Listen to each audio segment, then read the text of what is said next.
kita bersyukur kepada Tuhan bahwa kita masih selamat panjang umur dan ternyata kita masih diberikan waktu. Mari kita hargai waktu yang tersisa ini.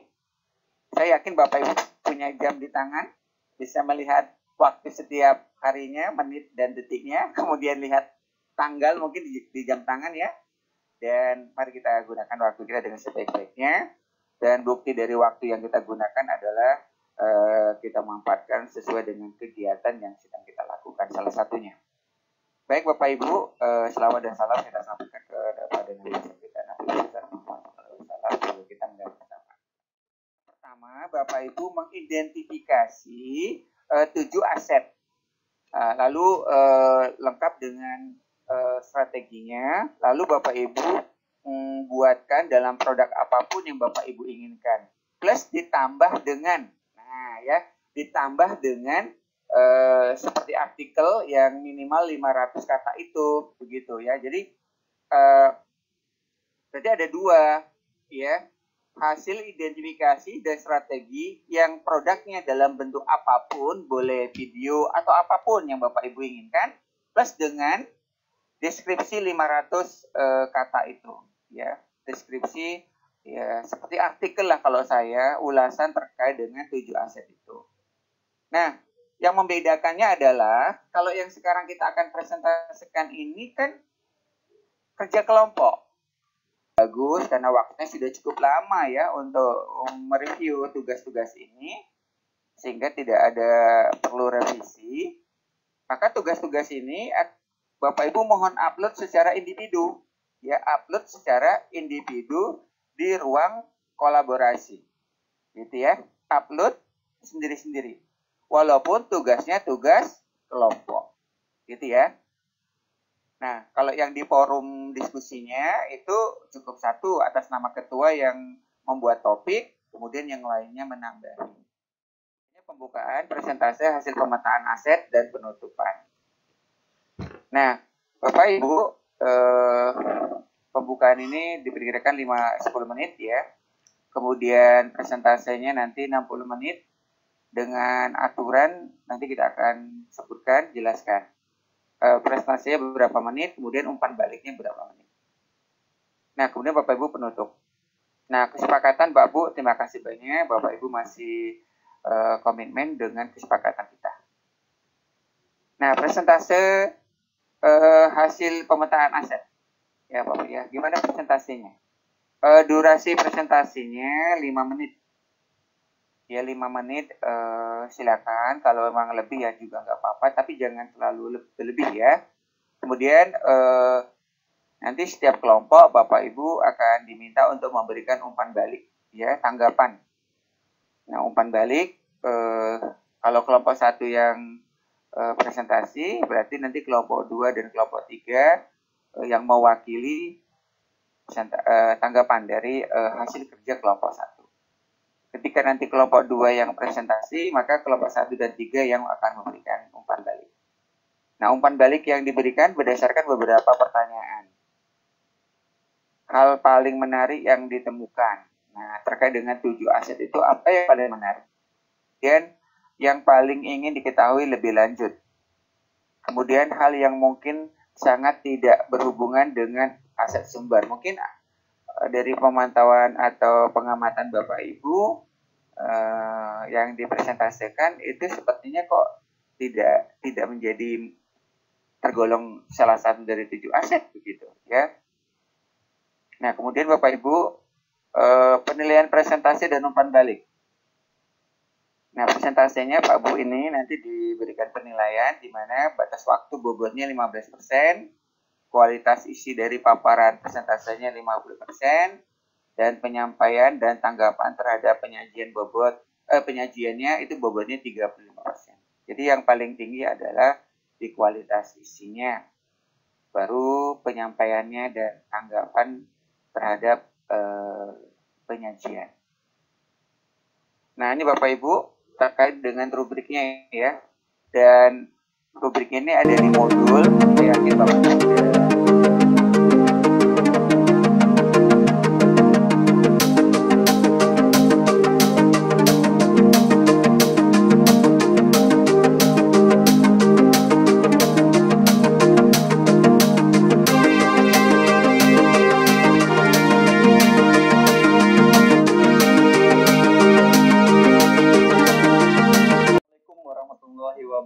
wabarakatuh. Waalaikumsalam warahmatullahi wabarakatuh.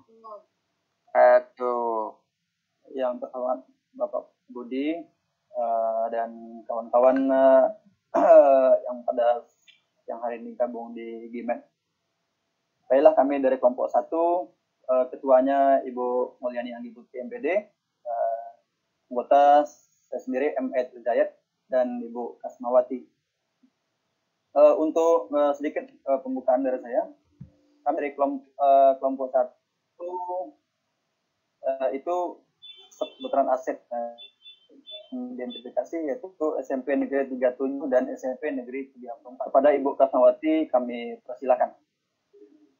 Bismillahirrahmanirrahim. Assalamualaikum warahmatullahi wabarakatuh.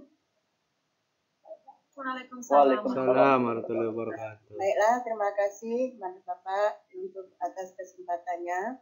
Baiklah, kami di sini akan memaparkan hasil dari diskusi kami tentang aset-aset dalam sebuah komunitas. Langsung saja. Jenis asetnya di sini yang pertama modal manusia. Nah, yang A-nya tokoh-tokoh masyarakat atau pejabat dinas pendidikan, kota dan provinsi, anggota dewan yang bertempat tinggal di sekitar sekolah dalam satu kecamatan. Yang kedua, civitas akademika atau kampus Universitas Terbuka, Universitas Islam Riau, Sekolah Tinggi Ilmu Ekonomi Lukman Edy yang berada di sekitar kecamatan komunitas sekolah 34 dan 37. Selanjutnya wali murid dengan berbagai profesi yang peduli dengan kemajuan sekolah.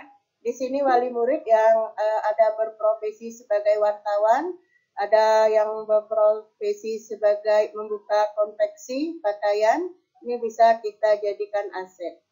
Selanjutnya komunitas sekolah, siswa yang memiliki kemampuan dalam bidang akademika dan non-akademik.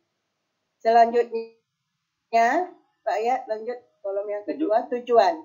Adapun tujuannya mendukung program sekolah di bidang akademik dan non-akademik agar dapat berjalan semaksimal sesuai dengan tujuan. Nah, selanjutnya strategi atau langkah yang bisa kita lakukan. Kalau di bidang non-akademik, ini kita bisa mengajukan proposal kegiatan melalui donasi yang tidak mengikat. Melibatkan sivitas akademika, terutama alumni, siswa yang memiliki kemampuan dalam non-akademik, dan wali murid yang memiliki skill yang relevan untuk diberdayakan dalam peningkatan kemampuan siswa di bidang non-akademik. Sebagai contoh, kegiatan ekskul karate, kita akan dapat memberdayakan orang tua, alumni, ataupun siswa. Selanjutnya, di bidang akademik, mengajukan proposal kegiatan melalui donasi yang tidak mengikat.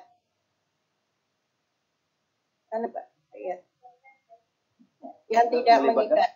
Melibatkan sivitas akademika, terutama alumni siswa yang memiliki kemampuan dalam non-akademik dan wali murid yang memiliki skill yang relevan untuk diberdayakan dalam meningkatkan kemampuan siswa di bidang non-akademik.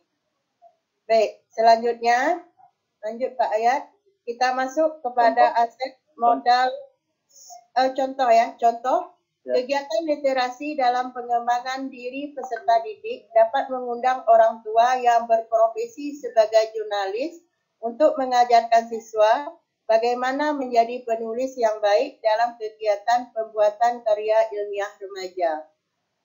Oke, kita masukkan aset yang kedua, modal sosial. Nah, modal sosial ini bisa kita bekerja sama dengan Babinsa, Lembaga Pemberdayaan Masyarakat, kerjasama dengan RT, RW, Lurah, Camat setempat, Puskesmas yang berada di sekitar sekolah, rumah sakit terdekat, karena kebetulan antara dua sekolah ini adanya rumah sakit ya yang bisa kita manfaatkan. Selanjutnya Polsek setempat. Tujuannya dapat mendukung program sekolah di bidang hubungan masyarakat, manajemen sekolah berbasis masyarakat agar tercipta suasana pembelajaran yang kondusif, aman, nyaman, serta ramah anak. Strategi yang dapat kita lakukan, melakukan pendekatan dengan menyurati pihak terkait untuk mencapai tujuan kita. Melakukan kolaborasi pada tiap kegiatan yang dilakukan yang berelevasi dengan pihak terkait. Selanjutnya, kita dapat melakukan aktivitas kunjungan atau observasi lapangan terkait materi pembelajaran IPS dengan LPM. Baik, selanjutnya kita masuk aset pada modal fisik, yaitu terdapatnya aula kantor lurah. Kebetulan di antara dua sekolah ada berdekatan dengan kantor lurah, kantor camat, puskesmas, gedung serbaguna di PTPN 5 yang berada di antara dua sekolah, masjid, aula PGRI Kota Pekanbaru. Nah, tujuannya mendukung program sekolah di bidang akademik dan non-akademik agar dapat berjalan maksimal sesuai dengan tujuannya. Selanjutnya, strategi yang bisa kita lakukan, melakukan pendekatan dengan menyurati pihak terkait untuk mencapai tujuan sekolah. Selanjutnya, mengajukan proposal kegiatan dengan donasi yang tidak mengikat. Oke, yang tadi ini masih ada G ya, lupanya adanya Mal Living World, Rumah Sakit Anissa, Smith, dan Rumah Sakit Safira.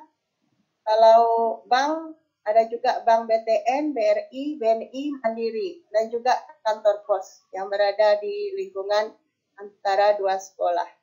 Kita lanjutkan aset berikutnya, modal lingkungan atau alam. Ini antara dua sekolah sama nih Pak Budi, halaman sekolah yang sangat luas, berada di lingkungan pasar, perumahan, dekat dengan mal, pusat perbelanjaan, dekat dengan kampus, dekat dengan pabrik karet, nah bau nih tak tahan, dekat dengan home industry, pabrik tahu dan tempe, dekat juga dengan Bandara Soekarno-Hatta, dan dekat juga dengan sampah, bank sampah. Selanjutnya, tujuannya ini bisa mendukung program di bidang akademik, juga non-akademik, agar dapat berjalan maksimal sesuai dengan tujuannya. Jadi ada plus minusnya nih, nak. Terus strategi yang bisa kita lakukan, mendukung aktivitas akademik siswa dalam pembelajaran dengan materi relevan, misalnya dalam mata pelajaran IPA, untuk melakukan observasi lapangan tentang pemaatan daur ulang limbah pabrik. Nah, selanjutnya melakukan MOU dengan bank sampah di lingkungan sekolah dalam pengelolaan limbah sekolah yang dapat diatur ulang. Selanjutnya melakukan pendekatan kepada pihak manajemen MAL untuk memberikan kesempatan kepada siswa dalam mengikuti event-event dalam mengekspor kemampuan mereka di bidang non-akademik. Misalnya ada pertunjukan dance, nyanyi, fashion show, dan sebagainya. Selanjutnya dapat melakukan pendekatan kepada pihak manajemen kampus untuk memberikan kesempatan kepada siswa dalam mengikuti perlombaan tersebut. Dapat mengekspor kemampuan mereka di bidang akademik, misalnya lomba, puisi, cerdas cermat, pidato, bercerita, dan sebagainya. Karena ini kebetulan karena dekat kampus Pak, biasanya ada undangan untuk pelaksanaan lomba tersebut. Selanjutnya modal finansial, lanjut. Ya. Ulangi selanjutnya modal finansial. Yang pertama operasional kantin sekolah. Nah ini kebetulan kalau tidak masa corona kantin sekolah jalan ya Pak, karena corona ini stop belum. Adanya koperasi sekolah. Terus yang C-nya ada Pak? Ada. Lanjut. C, donatur atau infak yang tidak mengikat. Ini biasanya ada donatur wali murid ya. Selanjutnya hasil penjualan limbah sampah kepada bank sampah. Nah ini biasa nih setiap tahun ada aja limbah sampah yang di sekolah itu Pak, biasanya anak-anak itu membawa kantong plastik dikumpul setiap satu kelas ditempatkan dalam satu gudang. Selanjutnya pengadaan bazar di sekolah biasanya ini dilakukan ketika akhir penerimaan rapor mengundang wali murid itu. Pengadaan kantin jujur, pabrik karet, bandara, PT PN 5, bank, BTN, BRI, BNI, Mandiri, dan terakhir PT Indofood yang berada di dekat antara dua sekolah. Lanjut tujuannya Pak, ayat ke atas lagi. Ya. Adapun tujuannya dapat mendukung program sekolah di bidang akademik dan non-akademik agar dapat berjalan terus lanjut semaksimal mungkin sesuai dengan tujuannya. Nah, selanjutnya adapun strategi yang dapat dilakukan mengajukan proposal nomor 5, Pak Ayat. Ya. Nomor 5 ya. Mengajukan proposal kegiatan melalui donasi yang tidak mengikat kepada pihak yang terkait. Selanjutnya bisa menyurati orang tua, wali murid untuk memberi nomor 5 yang ke bawah lagi Pak Ayat. Untuk memberi dukungan melaksanakan bazar dengan dapat melakukan dengan menyumbangkan pakaian bekas yang layak pakai ataupun memperdayakan orang tua untuk terlibat menyediakan makanan dan minuman yang berkeuntungannya berbagi dengan pihak sekolah. Baik, kita lanjutkan dengan aset modal politik yang ke-6, yaitu dekat dengan tokoh-tokoh masyarakat, pejabat, dinas pendidikan kota dan provinsi, serta anggota dewan. Selanjutnya dekat dengan civitas akademika, kampus, universitas terbuka, Universitas Islam Riau, Sekolah Tinggi Ilmu Ekonomi Lukman Edy.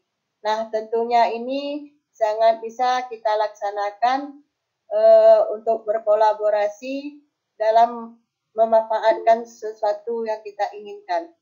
Selanjutnya, Tujuannya dapat mendukung program sekolah di bidang akademik dan non-akademik agar dapat berjalan maksimal sesuai keinginan.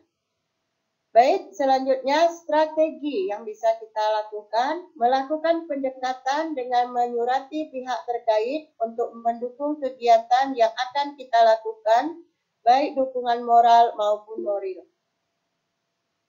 Selanjutnya kita lanjutkan aset yang terakhir, yaitu agama dan budaya. Nah, agama dan budaya ini adanya tokoh agama, adanya tokoh budaya, tokoh masyarakat yang berada di antara dua sekolah tersebut. Terus tujuannya dapat mendukung program sekolah di bidang akademik dan non-akademik agar dapat berjalan maksimal sesuai dengan tujuan. Adapun strateginya, melakukan pendekatan dengan menyurati pihak terkait untuk mendukung kegiatan yang akan dilakukan baik dukungan moral maupun moral.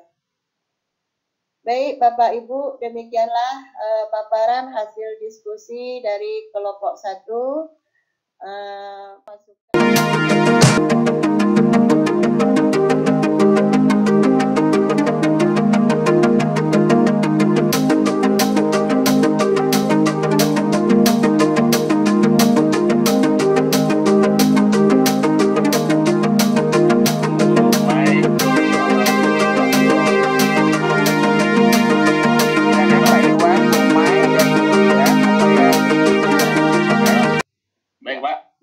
Pertama dari saya dulu, Pak. Ya. Bismillahirrahmanirrahim. Assalamualaikum warahmatullahi wabarakatuh. Waalaikumsalam warahmatullahi wabarakatuh. Ya, terima kasih atas waktu dan kesempatan yang telah diberikan pada saya. Dan menarik sekali ya, luar biasa sekali, banyak sekali ternyata aset-aset ya yang dimiliki oleh kelompok 1 ini gitu. Tetapi mungkin yang sebanyak itu mungkin perlu kalau menurut saya perlu dijabarkan lebih spesifik lagi Pak, misalnya strateginya itu apa? Karena kan belum nampak nih yang sebanyak itu, misalnya dari banyaknya bank gitu ya, banyaknya adanya pabrik gitu ya, pabrik karet, pabrik Indofood tadi ya, mungkin lebih dispesifikkan lagi apa sih bentuk kerjasamanya begitu. Pemahaman siswa tentang pentingnya ya tanaman pangan itu untuk bisa mungkin kerjasama dengan petani-petani yang masih ada di sana begitu. Apalagi lahan dari sekolah Bukas ini ya di SMP 34 terutama itu luas gitu kan, bagian depannya itu juga sudah dibangun lokal ya Bukas ya, tapi ada juga lahannya yang masih luas dibandingkan mungkin sekolah saya yang di tengah-tengah kota gitu. Jadi kalau bisa memang diberdayakan juga atau kegiatan yang kerjasama dengan petani yang masih ada di sana gitu.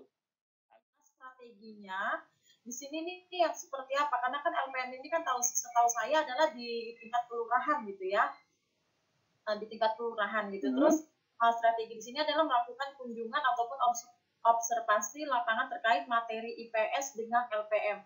Jadi yang ingin saya tanyakan ini bentuk realnya nih yang seperti apa? Maksudnya nih yang seperti apa gitulah penjelasannya gitu. Karena saya yakin setiap sekolah pasti ada dalam lingkungan di LPM-nya juga pasti ada. Bang itu bisa memberi apa? Terus ini kan kayaknya secara umum ya. Secara umum dijelaskan. Jadi sarannya sebaiknya itu dibuat per item modal, sosial yang dimiliki. Misalnya modal sosialnya ada 5. 5 itu dibuat strateginya gitu, Pak.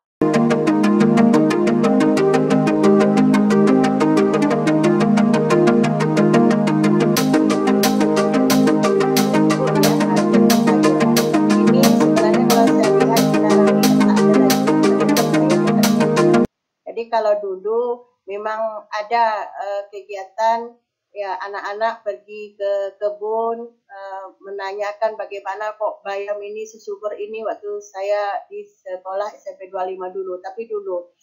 Nah, sehingga mereka nggak tahu juga ya ini jurusan IPA bekerja sama mereka sehingga mereka membuat keripik bayam, nah itu kan bisa juga dilaksanakan di bazar-bazar sekolah, tapi itu dulu. Sekarang saya lihat di sekeliling kanan dan kiri dah perumahan semuanya, makanya tidak dimasukkan di dalam itu tadi. Nah, ini kerjasama dengan bank katanya tadi kan. Kalau di sekolah Bukas itu baru-baru ini ada dari Bank Riau. Nah, dia mencari sekian anak yang anak yatim, anak yang berprestasi, terus dia beri seperti kayak soal apa ya itu di pihak sekolah, terus diberi uang gitu. Nah, itu dari bank. Nah, kalau di sekolah Bukmul itu kemarin tentang bank apa gitu memberikan bantuan tikar untuk kegiatan anak-anak intak modal sosial. Alhamdulillah kalau di sekolah kita itu kerjasama yang baik antara LPM itu sudah terjalin sejak lama. Bukan hanya LPM tapi juga lembaga-lembaga sosial masyarakat yang ada di sana. Jadi sekolah kami kalau untuk keamanan juga sudah baik, kemudian juga untuk hal-hal apapun yang terkait dengan siswa, lembaga-lembaga sosial di sana responnya cepat kepada kami. Misalnya ada anak yang cabut, pasti informasinya itu cepat ke kami gitu. Apa aja tindakan anak di luar, informasinya itu cepat ke kami. Kenapa? Kami itu tadi karena kita dalam setiap kegiatan apapun dia, program-program itu kami melibatkan mereka, mengundang mereka, setidaknya memberitahu seperti itu Bu Mai gitu.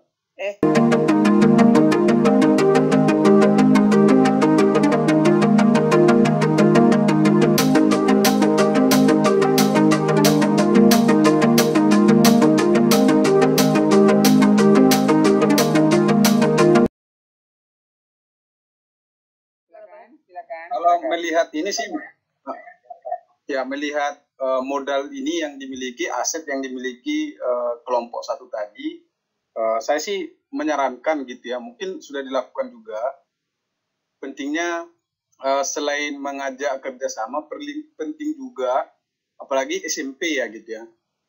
Terkadang yang saya lihat itu kalau pengalaman sendiri juga perlu mungkin kunjungan gitu. Jadi kunjungan ke kalau di di Simpang 3 itu ada juga ya tentara Arhanud gitu. Jadi untuk meningkatkan rasa nasionalisme gitu, bisa juga kunjungan ke sana gitu.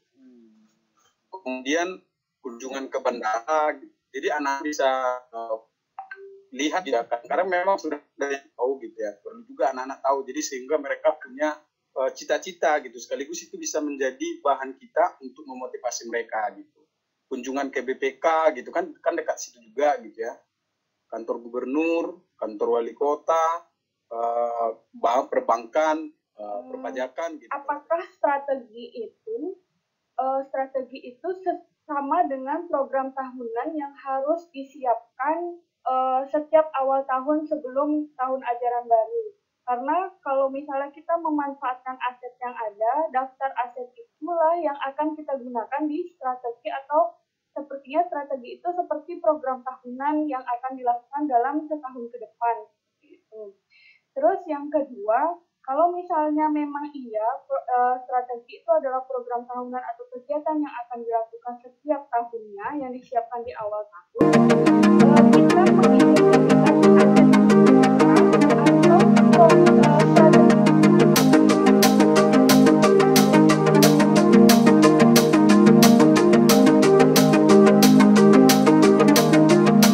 harus masjid, Bu. Bisa di pesawat. Mungkin kalau kegiatan agama kan di masjid. Mungkin kalau tapi SMP kan tidak ada pembelajaran pernikahan kalau di KUA. Kalau ada boleh ke KUA kita. Siapa yang buka saja ke KUA nih? Entahlah. Udah-udah lah. Halo. Ya. Halo.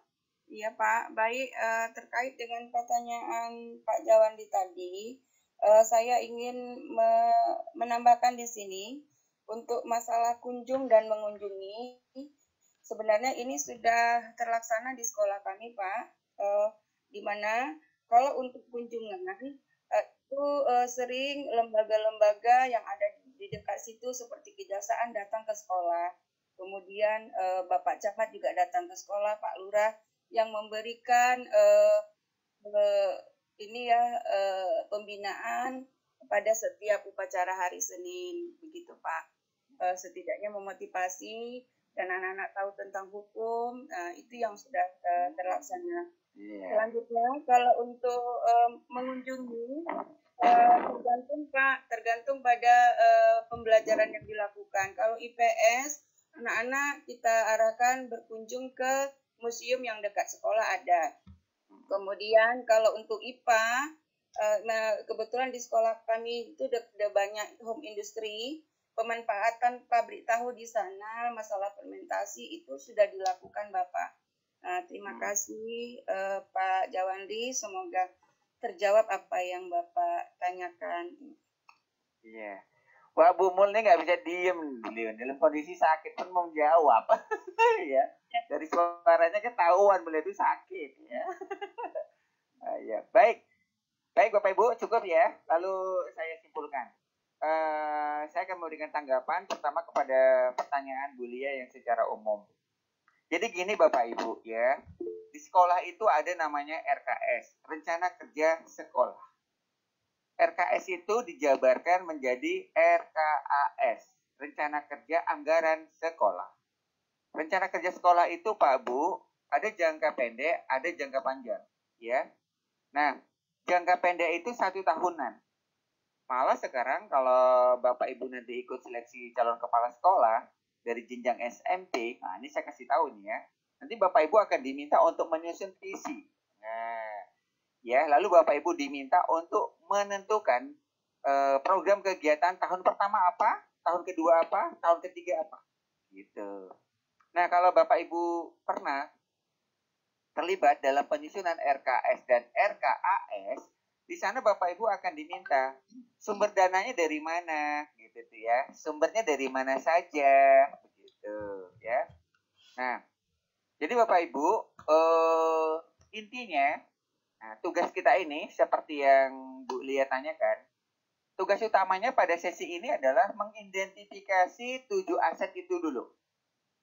Ya, mengidentifikasi 7 aset yang sudah ditayangkan sebagaimana di kelompok 1 ya, yang tadi sudah diuraikan dari 1 sampai 7. Setelah diidentifikasi, itu akan memberikan pemahaman kita, gitu ya.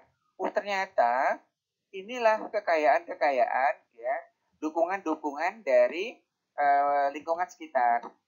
Nah, sekarang bagaimana pihak sekolah? Nah, gitu tuh. Bagaimana pihak sekolah untuk bisa memberdayakan. Nah, itu kan peluang semua itu. Yang 7 itu peluang semuanya itu. Itu peluang. Bagaimana? Mungkin Bapak Ibu, di antara Bapak Ibu ada, kita kok nggak pernah dapat bantuan apa-apa ya? Padahal sekolah kita dikelilingi oleh daerah industri, ya, daerah penghasil. Tapi kok kayaknya kok nggak pernah kita dapat bantuan apapun. Lalu kita menyalahkan mereka itu yang punya perusahaan.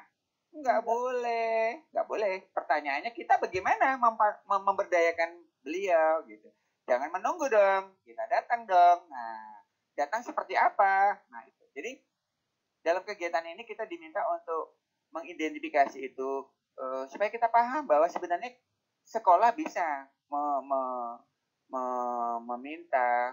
meminta dukungan support dari 7 hal penting itu dari berbagai aspek ya, segi itu. Nah, jadi dari sana baru nanti kita gunakan untuk apa. Nah, tadi teman-teman tuh nanyanya strategi spesifiknya seperti apa. Sebenarnya tadi penguatan dari Bu Mul, penguatan dari Pak Jawantri dan yang lainnya itu dari Bu Kas juga sudah menambahi itu, ya. Ya, tadi sudah tahu itu diundang waktu upacara gitu ya. Kalau strategi secara spesifik Pak Bu itu ya memang detail ya, spesifik ya. Dimulai dari kalau minta bantuan ada membuat tim, penyusun bantuan, proposal, kan gitu, mengantarkan, wah gitu ya.